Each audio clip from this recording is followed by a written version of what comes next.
Aleluia, que maravilha, meu Deus. Todos em pé, Lucas 8. Evangelho de São Lucas, capítulo 8, verso 22 ao 25. Evangelho de São Lucas, capítulo 8, do verso 22 ao verso 25. Para a glória de nosso Salvador, Jesus Nazareno, Filho de Deus. Aleluia. Glória. Lucas 8, do 22 ao 25. Quem encontrou a leitura sagrada, bem forte, grite amém. Amém. Que bênção. Vamos lá. Jesus acalma uma tempestade. E aconteceu que num daqueles dias, entrou num barco com seus discípulos, e disse-lhes: passemos para outra banda do lago. E partiram. E navegando eles, adormeceu. E sobreveio uma tempestade de vento no lago, e enchiam-se de água, estando em perigo. E chegando-se a ele, os discípulos o despertaram, dizendo: mestre, mestre, perecemos. E ele, levantando-se, repreendeu o vento e a fúria da água, e cessaram, e fez-se bonança. E disse-lhes: onde está a vossa fé? E eles, temendo, maravilharam-se, dizendo uns aos outros: quem é este que até os ventos e a água manda? Quem é este que até aos ventos e a água manda? Ele obedecem. Aleluia! Como se chama este? Jesus. Quem é este? Jesus. Podem se assentar, meus irmãos, e louvem o Rei da Glória, o ressuscitado, o Verbo divino. Glória, glória, glória a Deus. Oh, maravilha. Glória a Deus. A Bíblia diz que era um lago em questão. Lago aqui diz respeito ao lago de Genezaré. O lago da passagem em apreço é o lago de Genezaré. 8:22 de Lucas. Passemos para outra banda do lago. Lucas 8:23. Sobreveio uma tempestade de vento no lago. Lago aqui, o lago de Genezaré. O lago de Genezaré também lhe é chamado no Novo Testamento de Mar da Galileia. O lago de Genezaré, no Novo Testamento, também é chamado de Mar de Tiberíades. Então aqui diz respeito ao mesmo lago. Lago de Genezaré, Mar da Galileia, Mar de Tiberíades. Porque ele era imenso, ele era longo, ele desaguava no Mediterrâneo, no mar Mediterrâneo. E o lago de Genezaré, ele era conhecido porque ele era um lago tempestuoso. Tempestades de vento aconteciam ali. Temporais que danavam as coisas, que afundavam embarcações, que destruíam embarcações, que matavam pessoas, ocorriam ali. E Jesus tinha conhecimento do perigo de viajar no lago de Genezaré, porque ele era daquela região. Jesus sabia do perigo daquele lago, mas mesmo assim, Jesus, a Bíblia diz, entrou num barco com seus discípulos. Mas ele sabia do perigo, mas ainda assim entrou no barco, em frente à luta. Não fuja da luta, a luta vai atrás de você. Não queira mudar de cidade, que a luta vai atrás de você. Não queira mudar de vila, de casa, que a luta vai atrás de você. Não queira mudar de estado, que a luta vai atrás de você. Entre no barco e passe a prova. Aleluia! Não se foge de luta, se enfrenta a luta. Com Jesus Cristo, a igreja é mais do que vencedora. A igreja de Cristo vence a luta, porque ela enfrenta a luta. A igreja de Cristo é vitoriosa na luta, porque ela batalha, ela guerreia. Se você fugir da luta, a luta vai atrás de você. Se você querer tapar a luta com outro acontecimento, a luta também vem atrás de você, ainda mais forte. Não adianta querer tapar a luta, fingir que nada está acontecendo. Jesus sabia, acontecia, era de praxe, mas ele entrou no barco. Nada pode separar a nossa vida do amor de Deus. Nada pode separar o salvo do amor de Jesus Cristo. Romanos capítulo 8, verso 35. Quem nos separará do amor de Cristo? A tribulação, a angústia, a perseguição, a fome, a nudez, o perigo ou a espada? Nada pode separar o salvo do amor de Deus. Você está passando perseguição, tem de enfrentar a perseguição em nome do Senhor. Você está passando tribulação, tem de enfrentar a tribulação em nome do Senhor. A igreja está passando angústia, tem de enfrentar a angústia. Jesus sofreu angústia, mas ele venceu. O Calvário foi angustiante, o Getsêmani foi angustiante, as chicotadas foram angustiantes, a lança traspassada foi angustiante. Ele correu? Não. Ele deu para trás? Não. Ele venceu. Retalamassuricai.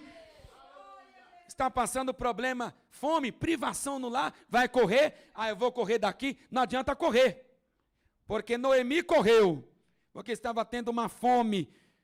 A Bíblia diz, em Belém, ela correu para os campos de Moabe, e quando chegou lá, perdeu a família toda, e veio também uma fome lá, ela teve de voltar para o lugar dela. Não corra, entre no barco, receba esta palavra, entre no barco, em frente pelo poder do Espírito Santo. Não é a nossa força, eu não vou vencer com a minha força, você não vai vencer com a sua força. O Senhor é a nossa força, o Senhor é o nosso cântico, o Senhor é a nossa salvação.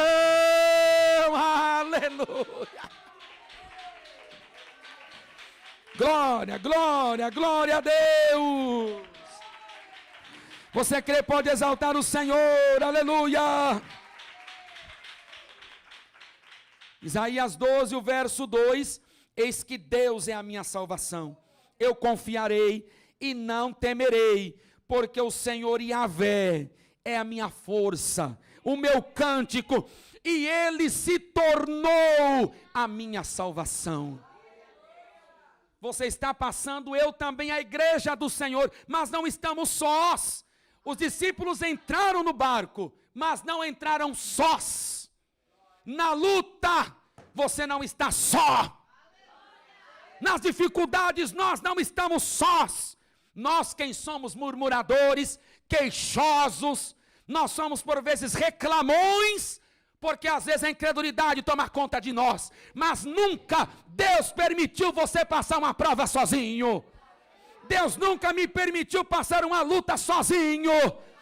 1 Coríntios 10, 13 diz a palavra, fiel é Deus, porque Ele é fiel, que não vos deixará ser provado acima do que podeis suportar, e junto com a provação, Deus mandará o escape. Glória a Deus, tremendo é o Senhor. Que maravilha, que maravilha, que maravilha. Glória. Entrou num barco com seus discípulos. Sabiam, mas ficaram lá sem coragem. Não, entraram. Luta se enfrenta. E Deus está conosco. E Jesus ainda falou: vamos passar para o outro lado. Jesus não manda correr, ele manda passar. Se passares pelas águas, elas não te submergirão. Se passares pelo fogo, ele não te queimará. E nem a chama arderá em ti. Tem que passar. Mas nós temos a promessa do Senhor em nossas vidas. Partiram. E navegando eles, adormeceu. O lago de Genezaré, ele tinha 13 quilômetros de extensão por 22. Ele era rochoso. Ele fazia, em algumas partes, corredores de vento, porque ele era totalmente, em algumas regiões, tomado de rochas. Nas suas curvas ali, por vezes, tanto no lado esquerdo quanto no lado direito, existiam rochas, penhas, que conforme o vento vinha, ele não tinha escapatória, ele não tinha vazão. Então, o que em certa altura do lago de Genezaré acontecia? O vento não tinha vazão, então ele ia batendo naquelas rochas e ele ia adquirindo velocidade. Ele batia, e vários quilômetros ele ia batendo, até que em certa altura ele começava a criar um redemoinho dentro do mar, dentro do lago. Por isso, o medo das pessoas atravessarem a noite, porque esse fenômeno natural acontecia ali, e isso era sabido de todos ali.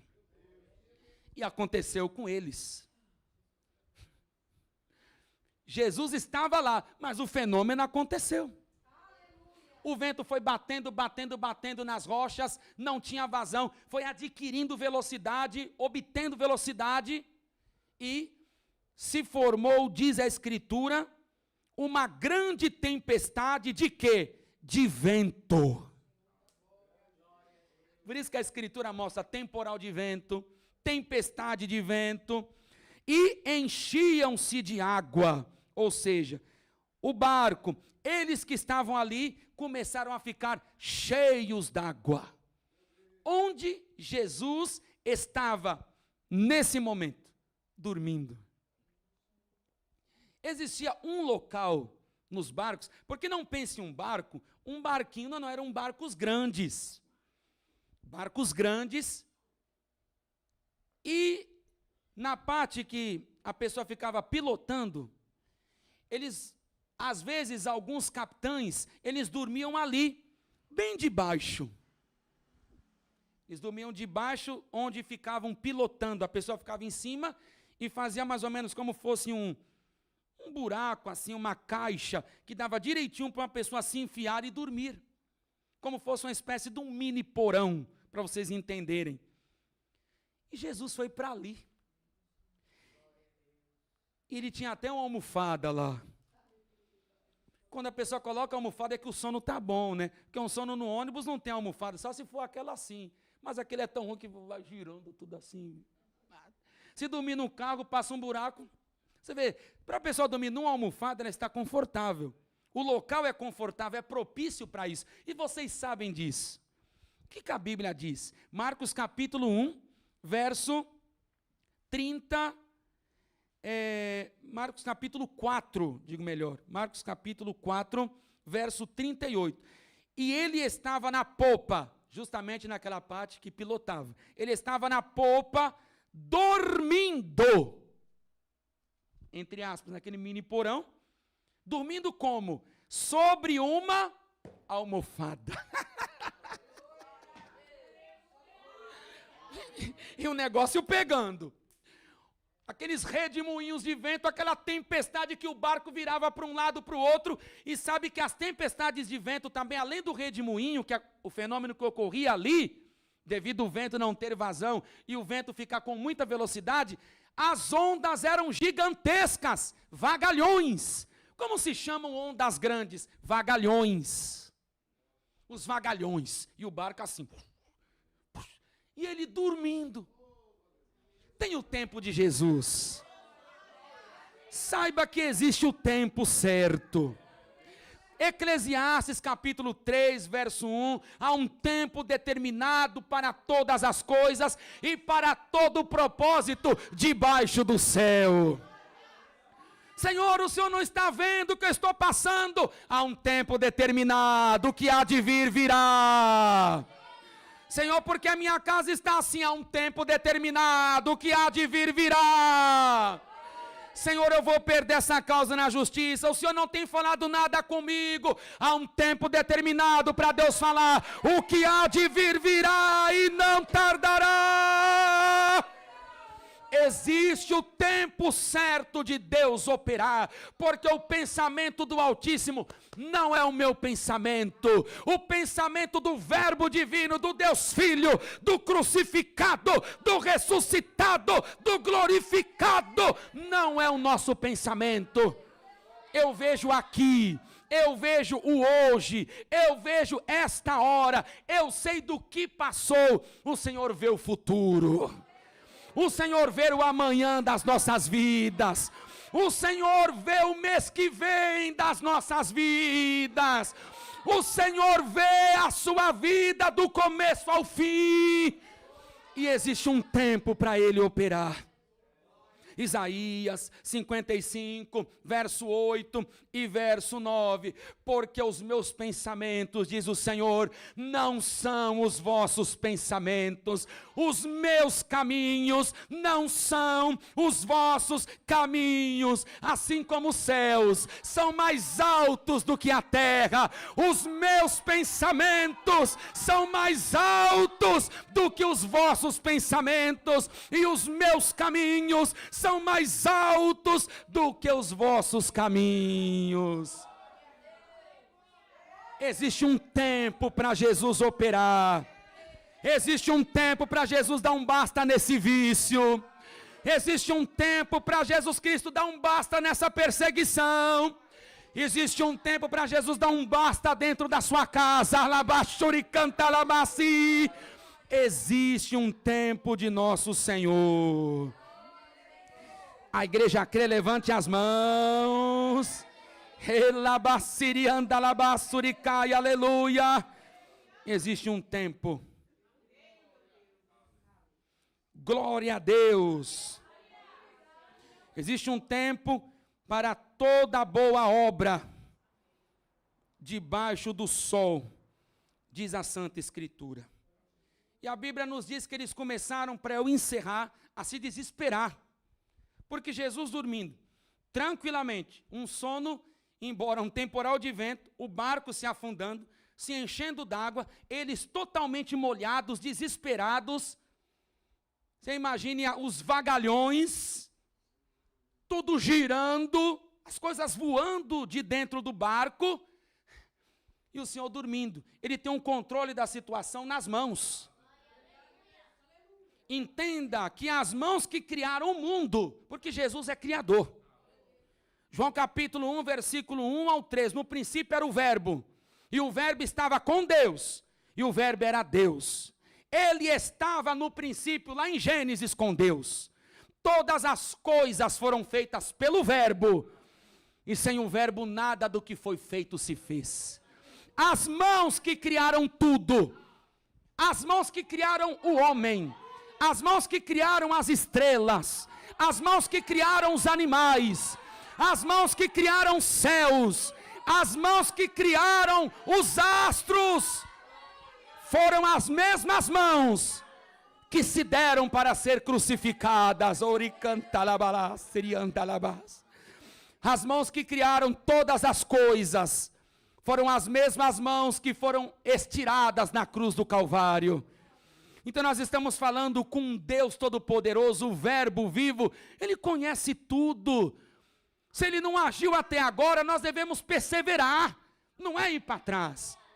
Estou com raiva, eu não aguento mais, eu não quero mais saber de servir a Deus. Para onde você vai? Para onde eu vou? Jesus olhou para eles e falou assim: vocês discípulos não vão embora também. Vocês não aguentam a minha palavra? Me deixem. João 6, 67, 68, São Pedro olhou para Jesus e falou assim: Senhor, para quem? Não tem outra pessoa.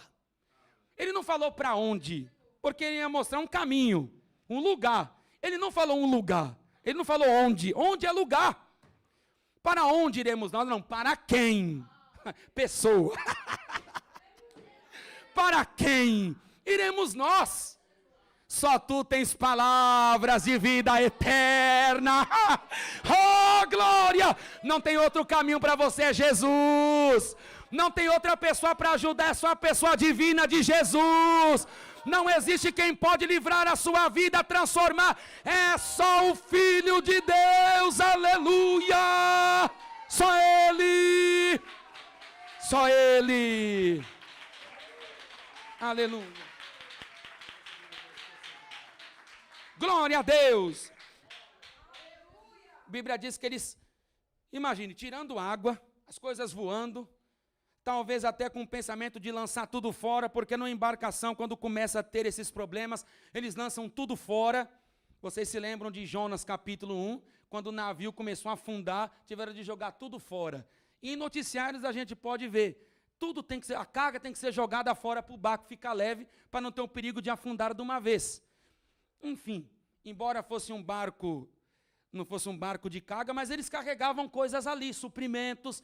E quem sabe não passou pela cabeça de jogar tudo fora, de acabar com tudo.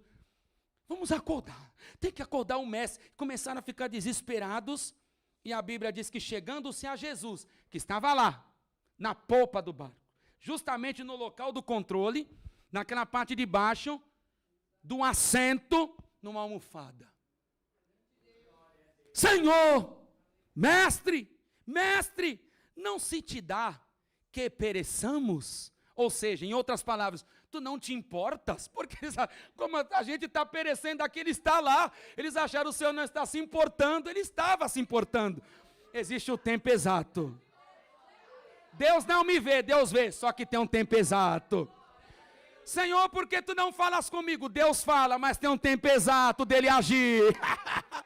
Dos homens são as preparações do coração, mas do Senhor a resposta exata. Aleluia! Provérbios 16, verso 1. A preparação do coração é minha. O desespero é meu. Do Senhor é o tempo certo. É a resposta certa. Jesus se levantou na hora. E a Bíblia diz que ele falou assim: onde está a vossa fé? Ele lançou em rosto. Ou seja, eles andavam com ele. Eles participavam da obra com ele. Eles receberam ensinamentos dele. Então Jesus dá uma repreensão. Onde está a vossa fé? O que agrada a Deus é a fé. Para eu me achegar até Deus é pela fé. Hebreus capítulo 11, o verso 6, porque sem fé é impossível agradar a Deus, porque aquele que se aproxima, aquele que crê que Deus existe, se aproxima dele por meio da fé. É a fé. Não é loucura, é fé. No momento de situação, no momento de luto, você gritar, o Senhor é comigo, eu vou vencer, é fé. No momento em que perde tudo e os ímpios tiram sarro, cadê o Deus dele? Mas você tem fé, Senhor, eu estou aqui. E o Senhor vai me honrar, é fé. No momento que o médico dá o diagnóstico, fala, você está com câncer, você está com diabetes, você está com enfermidade, está com refluxo, você está com mioma, ou seja, com a enfermidade que for, e você olha para o rosto dele e fala, eu tenho um Deus que cuida de mim. Eu tenho um Deus que não me deixa perecer. Isso não é loucura, isso é fé. Aleluia. E o que agrada a Deus é essa fé. Porque fé não se explica, fé se vive. Ninguém explica a fé, aleluia. Fé é o firme fundamento das coisas que se esperam e a prova das coisas que se não veem. Isso é fé. Você espera num Deus que é poderoso. Você confia num Deus que é forte. Você deposita a sua confiança naquele que nunca perdeu uma peleja, naquele que venceu a morte, naquele que se levantou dentre os mortos e está vivo. Isso é fé. Por isso Jesus lança em rosto: onde está a vossa fé? O que Deus tem feito por nós, o que Deus tem feito pela igreja, o que Deus tem feito pelo seu povo. O Senhor está perguntando para todos nós: onde está a nossa fé? Onde está a sua fé? E a Bíblia nos diz claramente que ele já estava de pé, lança em rosto a fé, ele repreende o vento e a fúria da água, e cessaram. Ele repreendeu o vento, o temporal de vento, os redemoinhos, os vagalhões que eram feitos pelo vento. Ele repreende também, diz a palavra, a fúria da água. Estava entrando no barco, o barco estava ficando cheio, eles estavam desesperados, ele estendeu as mãos. Você imagine, um estender de mãos, o poder que ele tem, a autoridade que ele tem. Entenda que é o verbo divino, criador. Ele estende as mãos e para tudo na hora. Na hora. O lago de Genezaré ficou quieto, como fosse uma represa, quietinho assim. Eles olharam um para o outro, aquele desespero foi embora. Pedro olhou para André, André olhou para Tomé, eles olharam. João olhou para Simão Zelote, que olhou para Filipe, que olhou para Natanael, que olhou para Mateus, que olhou para Judas Tadeu, que olhou para o Iscariotes também, que estava lá, que estava lá, o traidor estava lá. Quem é este homem? Quem é este homem que até os ventos e as águas lhe obedecem? Você pode erguer as mãos e adorar. Você pode erguer as mãos e glorificar esse Jesus maravilhoso. Quem é esse homem? Quem é esse homem que acalma a fúria das águas? Quem é este homem que acalma a fúria dos ventos? Quem é este homem? Sabe o que isso prova? Ele tem um controle da situação na palma de sua mão. Ele não diz 1000 palavras, ele não precisa girar, ele só levanta as mãos. Um gesto acalma tudo. Eles olharam e falaram: meu Deus, quem é esse homem que até os ventos, que até as águas lhe obedecem? E a Bíblia diz mais, e não foi só esse milagre, teve outro milagre, e aconteceu uma grande o quê? Bonança. Quando fala bonança, se fala de prosperidade. Não sei se teve uma pesca depois, não sei se lançaram a rede depois, não sei se peixes pularam ali para glorificar a obra de Cristo, mas teve uma bonança. Quando a gente espera no Senhor, quando a gente tem fé e confia no Senhor, a bonança vem. Depois da tempestade, diz o Senhor: eu mando bonança para a sua casa, eu mando bonança para a sua saúde, eu mando bonança para a minha igreja. Somente precisamos esperar. Existe um tempo. Vamos ter essa fé no nosso Senhor. O que há de vir, virá.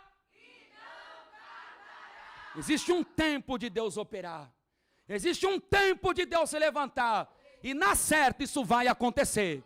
O que há de vir, virá. 578 da harpa cristã. Vamos louvar ao Senhor. Bem alegre. Mestre, o mar se revolta. Oh, glória a Deus. Aleluia.